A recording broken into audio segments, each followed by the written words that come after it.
great fun doing it, and you know, we then went to all those places in France.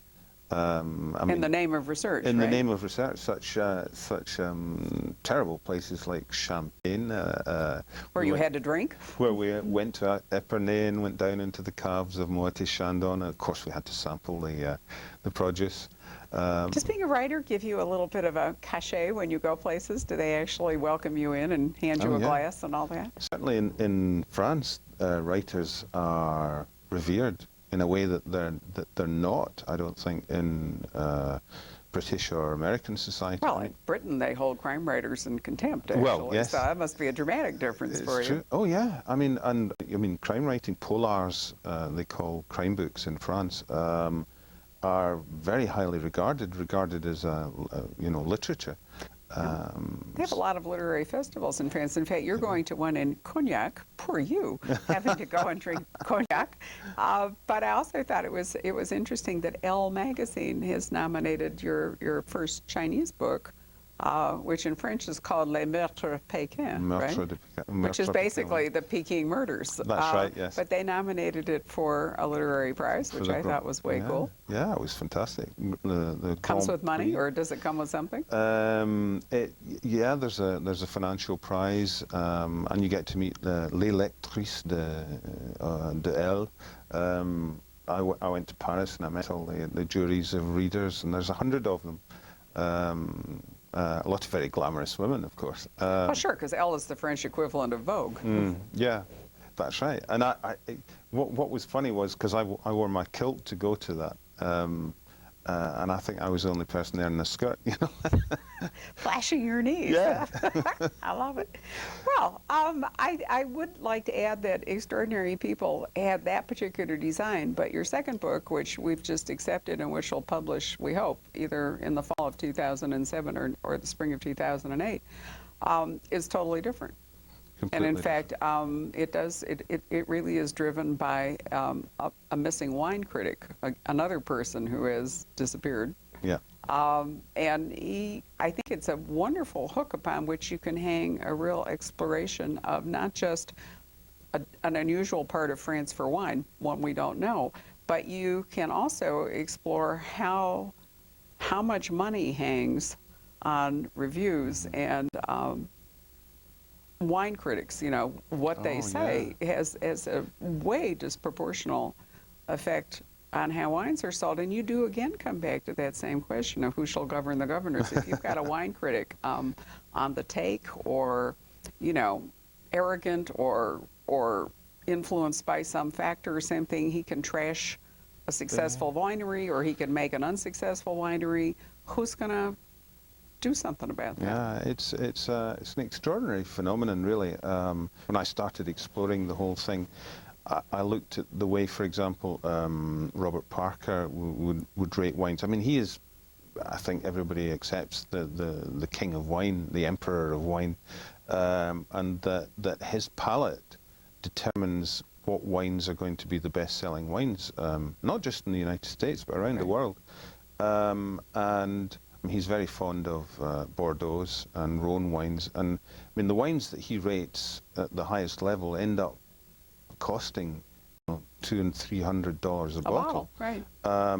And the irony of that is that he set out to be the people's champion, to provide ordinary people who like to drink wine with a kind of guide as to what was good and what wasn't. But of course, he became so well known that when he said a wine was good, the price of it shot up so high, ordinary people could no longer afford to buy it. So there's a kind of inbuilt irony in that is there really is. I know there's Oz Clarke and there's other people, but you're right. Parker is probably still. This is not to confuse him with Robert B. Parker, the mystery writer. I've always thought it'd be fun to do an event for Robert Parker and Robert B. Parker, but Robert B. Parker is a beer guy, so I'm not sure how that would work.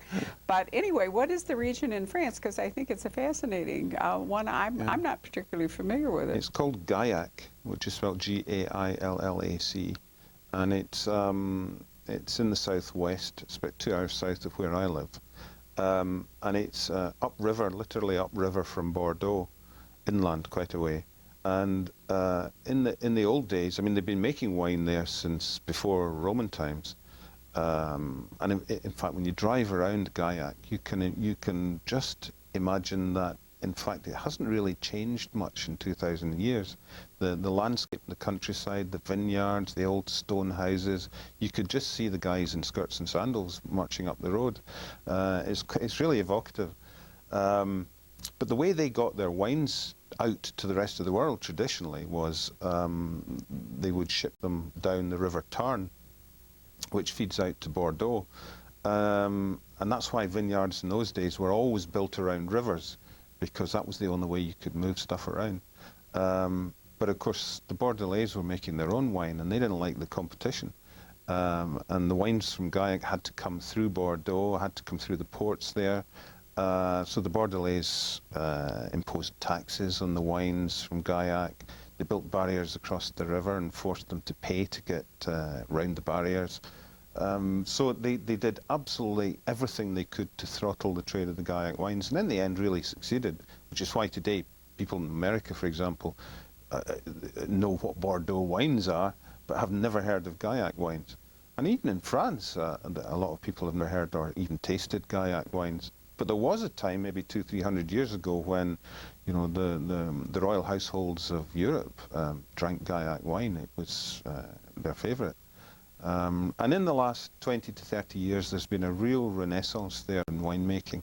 And they're now producing wines which, in my opinion, certainly rival the second growth Bordeaux wines that you might pay $60, $70, $80 a bottle for, but you can get in Gaillac for about $8 to $10. And is just as good and quite often better.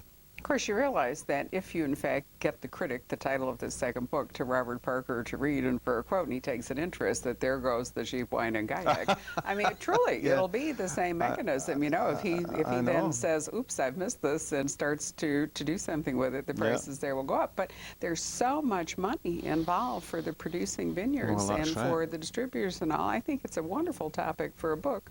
And if we're clever, and you can get Gaillac, if you can get some imported into the United States, think of how much fun we could have offering the book and the wine as a package. Well, that's a really good idea for the promotion. I'd love to do that, yeah. I do it too. A reading from the book and a tasting of the wines that are written about it. Yeah. Everybody will love the book after the second glass. And we'll hardly I think it's great. And then we'll have 5 more crimes, 5 crimes to go. So I think it's really going to be a lovely odyssey.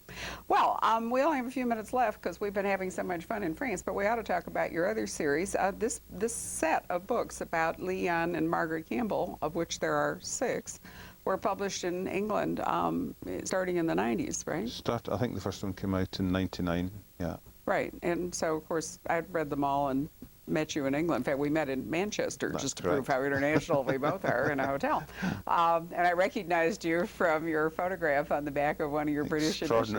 I know, here's poor Peter coming down the escalator, and this weird woman is going, oh, Peter May. It was great.